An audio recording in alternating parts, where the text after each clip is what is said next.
Hello friends, welcome to my channel Joy Technicals and News. আজি আপোনালোকক মই এই ভিডিঅ'টিত সাধাৰণতে যিসকলে অৰুণোদয় আঁচনিত নামভৰ্তি কৰিবৰ বাবে ভাবি আছে যেহেতু আপোনালোকে আগৰ যদি অৰুণোদয় স্কিমত নামভৰ্তি কৰা নাই বা যিসকলে ইতিমধ্যে নামভৰ্তি কৰিলে অৰুণোদয় স্কিমত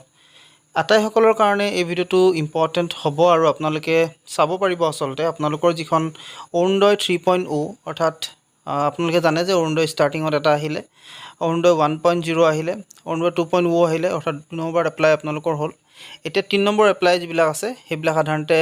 আৰম্ভ হ'ব আৰু সাধাৰণতে আপোনালোকে কেনেকৈ এপ্লাই কৰিব পাৰিব কি কি ডকুমেণ্টছ আপোনালোকৰ দৰকাৰ হ'ব বা ক'ত আপোনালোকে এপ্লাই কৰিব পাৰিব তাৰ বিষয়ে আপোনালোকক জনাবলৈ চেষ্টা কৰিম সো ভিডিঅ'টি শেষলৈকে চাব আৰু যদি আপোনালোক মোৰ চেনেলটো নতুনকৈ আহিছে তেনলে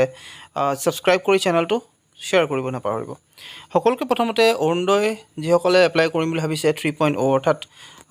যিসকলে এতিয়া যেটো নতুনকৈ অৰুণোদয় এপ্লাই আহিব সেইখিনিত এপ্লাই কৰিম বুলি ভাবিছে সাধাৰণতে কেনেকৈ কি এপ্লাই হ'ব গোটেইখিনি কথা ওপৰতে আচলতে আমাৰ সন্মানীয় মুখ্যমন্ত্ৰী ডাঙৰীয়াই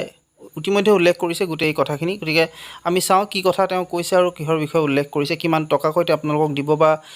অৰুণোদয় স্কিমত কি বস্তু আপোনালোকক দৰকাৰ হ'ব সো বলক আপোনালোকে প্ৰথমতে সেইখিনি চাই লওক তাৰপিছত আপোনালোকক মই দেখুৱাম কেনেকৈ ক'ত এপ্লাই কৰিম ইয়াত যদি চাই তেনেহ'লে দেখিব in 2020 Assam launched Arunodaya and became one of the first states to launch a cash transfer schemes exclusively for women. Since then, this scheme has been expanded. What's best is has served as a model for many states to replicate such programs. এতিয়া কৈছে আপোনালোকৰ 2020ত যেহেতু এই গোটেই আঁচনিখন আৰম্ভ হৈছিলে অৰুণোদয় আঁচনি আৰু সাধাৰণতে অসমে আছিলে প্ৰথম যেটো নেকি এই আঁচনিটো ষ্টাৰ্ট কৰা আৰু ইয়াৰ পৰা বহুত সকল মহিলা উপকৃত ইতিমধ্যে হৈছে সো ইয়াত আপোনালোকক এতিয়া উল্লেখ কৰিলে যে কিছুমান গাইডলাইনছ আচলতে দিছে নতুন যিখন 3.0 অৰুণোদয় 3.0 যেটো এপ্লাই আছে তাত আৰু সেই গাইডলাইন বিলাকত কি কথা উল্লেখ থাকিব তেওঁ পিছৰ অৱস্থাত ইতিমধ্যে উল্লেখ কৰিব কি কথা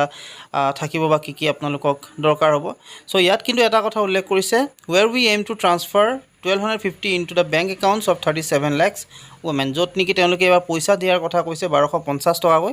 আৰু 37 লাখ মহিলা সাধাৰণতে তেওঁলোকে প্ৰদান কৰিব the new guidelines will aim to যেটো নতুন গাইডলাইন লাব অৰ্থাৎ যি নতুন নিৰ্দেশনা আহিব তাত কি কথাৰ ওপৰত গুৰুত্ব দিয়া থাকিব এটা হৈছে যিখিনি পলিটিক্যালি কানেক্টেড হৈ আছে হাউসহোল্ড অৰ্থাৎ যিসকলে কিছু ক্ষেত্ৰত তেওঁলোকে খুব দুখীয়া নোহোৱাৰ পিছতো তেওঁলোকে যদি পাই আছে পইচা তেনে ক্ষেত্ৰত তেওঁলোকক কেনেকৈ বাহিৰ কৰা হ'ব বা কেনেকৈ আঁচনিটোৰ পৰা আঁতৰত কৰা হ'ব সেইখিনি কথা তেওঁলোকে গুৰুত্ব দিব এন ইফেক্টিভ গ্ৰেভিয়েন্স ৰিড্ৰেছেল মেকানিজম আৰু যিখিনি আচলতে কাবাৰ যদি উজৰ আপত্তি থাকিব তাৰ ক্ষেত্ৰত কেনেকৈ কি কৰা হ'ব গোটেইখিনিৰ ওপৰত গুৰুত্ব দিব তাৰপিছত আপোনালোকক সাধাৰণতে যিখিনি 800 টকাৰ পৰা যিখিনি 19 লাখ বেনিফিচিয়াৰিজ থাকিছে 2020ত আছিলে 19 লাখ ব্যক্তি যিখিনি আচলতে পইচাখিনি পাইছিলে আৰু তাৰপিছত সাধাৰণতে 37 লাখ যি বেনিফিচিয়াৰি আহিলে 2024ত 1250 টকাকৈ সো ইয়াত আপোনালোকৰ সাধাৰণতে কি ডকুমেণ্টছ এবাৰ দৰকাৰ হ'ব য'ত নেকি আগৰ যিসকলে ইতিমধ্যে পাই আছিলে তেওঁলোকৰ কাৰণে এবাৰ আচলতে নতুনকৈ আকৌ এপ্লাই কৰিবলগীয়া হ'ব পাৰে হয়তো বা আপোনালোকে হয়তো আকৌ নতুনকৈ আপোনালোকৰ যিসকলে পাই আছে তেওঁলোকে এপ্লাই কৰিব লাগিব পাৰে হয়তো বা আপোনালোকৰ নতুনখিনিতো ইতিমধ্যে এইখিনি বস্তু লাগিবই প্ৰথম কথাটো হৈছে ইয়াত আপোনালোকৰ আগতে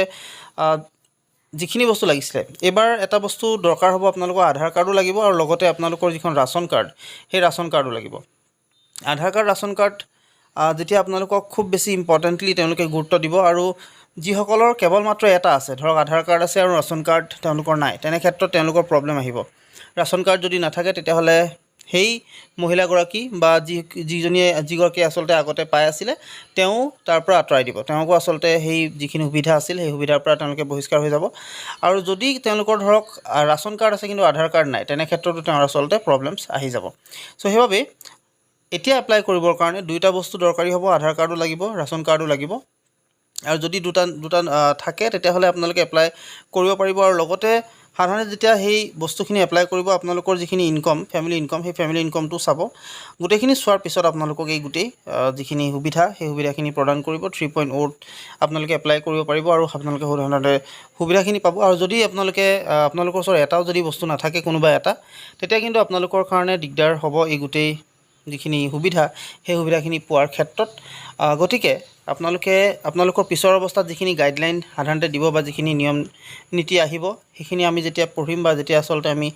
উল্লেখ কৰিব তেতিয়া আচলতে গম পাম কেনেকৈ কি কৰিব লাগিব কি কৰিব নালাগে। আপোনালোকে এপ্লাই কৰাৰ ক্ষেত্ৰত হয়তো ইয়াত অনলাইন আবেদনো দিব পাৰে বা আপোনালোকক যি পঞ্চায়তৰ থ্ৰুৱেদি আগবঢ়ায় গোটেই বস্তুখিনি সেইখিনি ক্ষেত্ৰতো হ'ব পাৰে। এতিয়ালৈকে সেইটোৰ ওপৰত কোনো ধৰণৰ আপডেট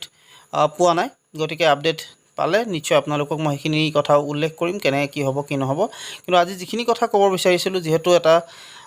যিখিনি কথা আচলতে আছিল ইম্পৰ্টেণ্টলি, এতিয়া অৰুণোদয় 3.0 যি এপ্লাই সেই এপ্লাইবিলাক ইতিমধ্যে ষ্টাৰ্ট হ'ব আৰু সাধাৰণতে ষ্টাৰ্ট হোৱাৰ লগে লগে সাধাৰণতে আপোনালোকে এইখিনি ক্ষেত্ৰত আৰু এটা কাম কৰিব পাৰে। আপোনালোকে ষ্টাৰ্ট কেতিয়া হ'ব কি হ'ব আপোনালোকে গাঁৱৰে যিজন পঞ্চায়তৰ সভাপতি তেওঁকো সুধিব পাৰে, নিশ্চয় আপোনালোকক হেল্প কৰিব সেই ক্ষেত্ৰত, তেওঁলোকে জানিব। আৰু সাধাৰণতে আমি যদি গম পাওঁ তেতিয়াহ'লে আপোনালোকক ইতিমধ্যে উল্লেখ কৰিম। চ' এইখিনি কথা জনাই এই ভিডিঅ'টোৰ পৰা মই বিদায় মাগিছোঁ। আশা কৰিছোঁ ভিডিঅ'টো আপোনালোকে ভাল পালে। যদি ভাল পালে তেনেহ'লে প্লিজ লাইক এটা কৰিব, শ্বেয়াৰ কৰিব, লগতে ছাবস্ক্ৰাইব কৰি কাষত থকা যিটো বেল আইকন সেইটো প্ৰেছ কৰিব নাপাহৰিব। আজিলৈ মানে ধন্যবাদ।